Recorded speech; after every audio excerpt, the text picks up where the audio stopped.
It is Christmas for me. For those of you who are unaware, um, Tom Bogart, he's not a Harry Potter character.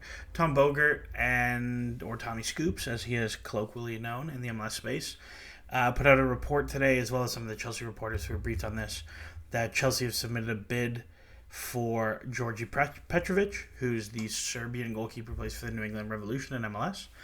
For those of you who are unaware, myself and Chicago Dimitri have been pining over this as a transfer for the better part of a year now. Petrovic is legitimately one of the best shot-stopping goalkeepers in the entire world that I have seen. And there's a lot of really interesting implications to that. Obviously, now that Kepa's gone, Chelsea do require a second goalkeeper good enough to play games. No disrespect to Bettinelli, who's currently injured. There's some interesting benchmarks to this. Matt Turner moved from New England for $7 million. I think Petrovic is slightly better than Matt Turner, but he's much younger than Matt Turner when he moved. Matt Turner moved at like 28 and is an excellent goalkeeper, but I think Petrovic is probably a slightly better shot stopper. We can talk about that. But again, is much younger. The other is Slonina, who moved much younger for $10 million plus $5 million on add-ons, as this tweet says.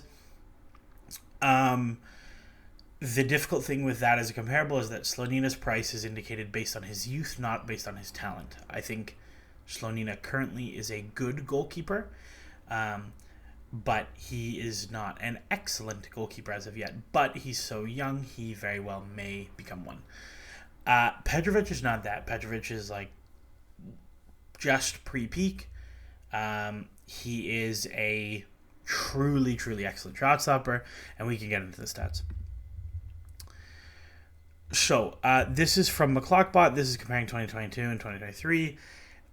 On a per 90 basis, based on the Opta and effort BREF models, he was saving 0.58 XG a game, or goals a game above his XG. That is freakish.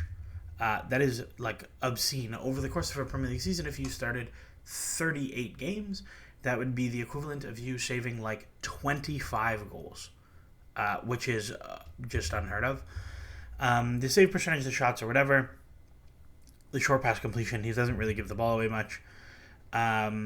This season, the numbers are a little bit low. He's also been kind of on the feud in terms of he wants to leave, and New England don't want him to leave, so that's a very interesting thing.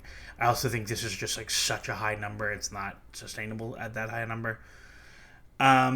He's quite an active cross collector. The way New England defend actually denies a lot of crosses, so he's quite an active cross collector, even though they don't face a ton of crosses. And he's improved his sweeping a little bit this year. He is not a big sweeping goalkeeper. This is absolutely not what he does.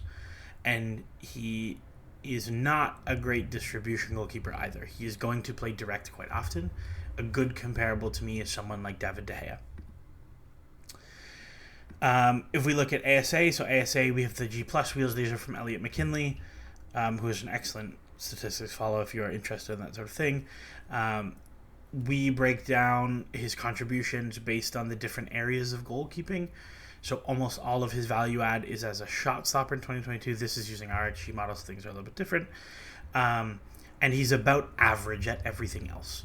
That is including his claiming, his passing, fielding, which is sweeping, or which is kind of all of his outside of the box actions, and then his handling is his rebound control, which is about even. And then we can see 2023 slightly improved at the all-around game. The shot stopping numbers have come down a little bit. It's not a big deal. So we'll get into the shot stopping video. It's just obscene. Like, I could sit here. This is mostly from like his 8 most recent games, because I just am not going to go back and break down 40 games worth of film, but I could, and this video would be an hour and a half long. So I'll show some clips.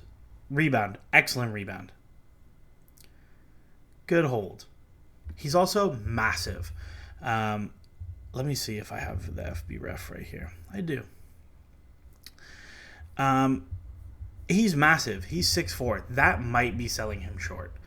He is legitimately a very, very tall gentleman. He also does not make very much money. If you look at his scouting report stuff before we get into things, like I said, claims an above average number of crosses while facing a below average number of crosses. This is quite a good thing for us.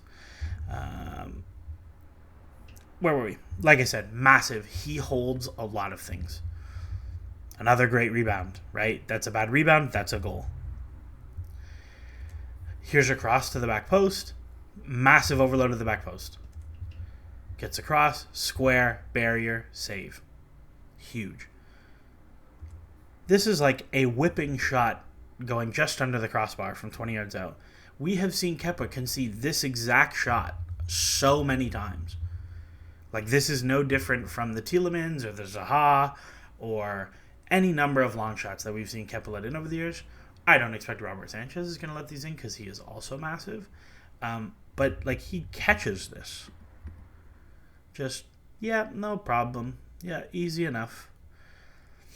Here's another one. I think this one's also from distance. This one takes a wicked deflection. Great rebound anyways. A cutback. This one I really like. Watch his footwork here. Right? So he's square to Insigne, which is a fun wrinkle. He's square to Insigne. He's ready to deal if this is a shot. As the ball travels, watch his footwork. Boom. Square. Very good shuffles across. He's covering ground. This is not a crossover moment, right? It's not close enough to the goal that he doesn't have to cross over and just throw himself. He sets square. The shot goes back across him, and watch how good the footwork is. Boom. Lunge. Like, that's a crazy save. That is a full-length claw out of the net. David Seaman style.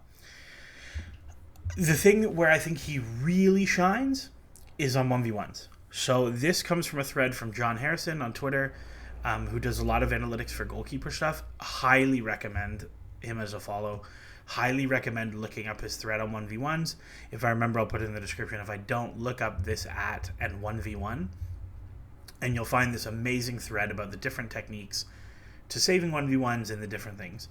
And basically, the main takeaway is that there are some analytically optimal decisions based on the type of 1v1 you are facing.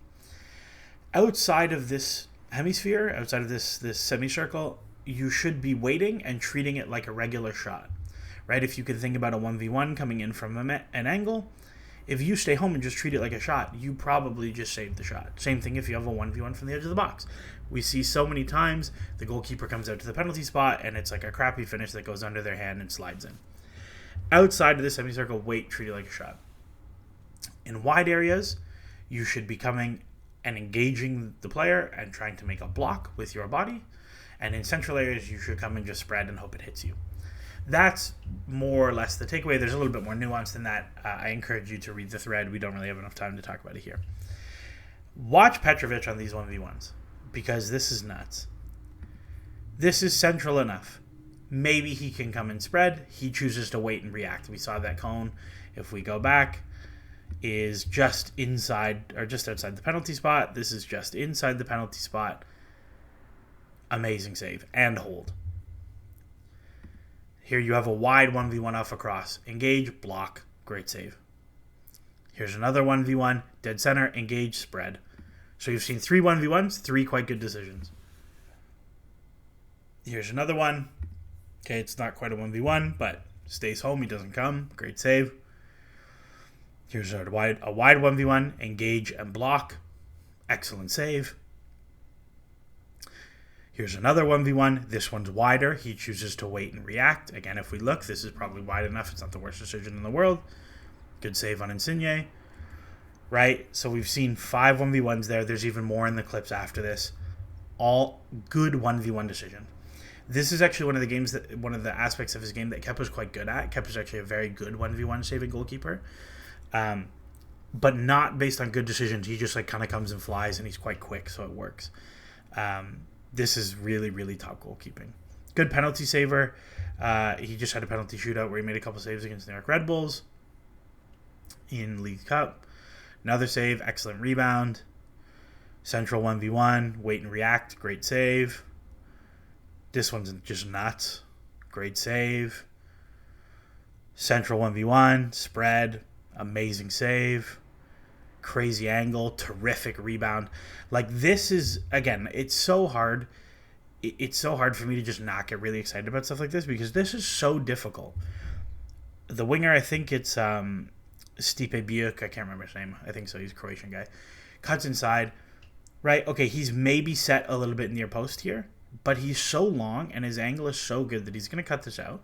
And the only worry you have is, do I give a crappy rebound? And the answer is no. It's a great rebound. Love this one. We'll talk about his cross-taking in a minute. Right? This is transition moment, so I think it's 2-0 at this point late in the game. Transition moment. They play an early delivery. He cuts this out instead of allowing the tap in. And then the footwork to recover is amazing. And then a great rebound. As a shot stopper, it is very difficult to overstate how good he is. I talked about this in the Robert Sanchez video. Sorry, I just hit my mic.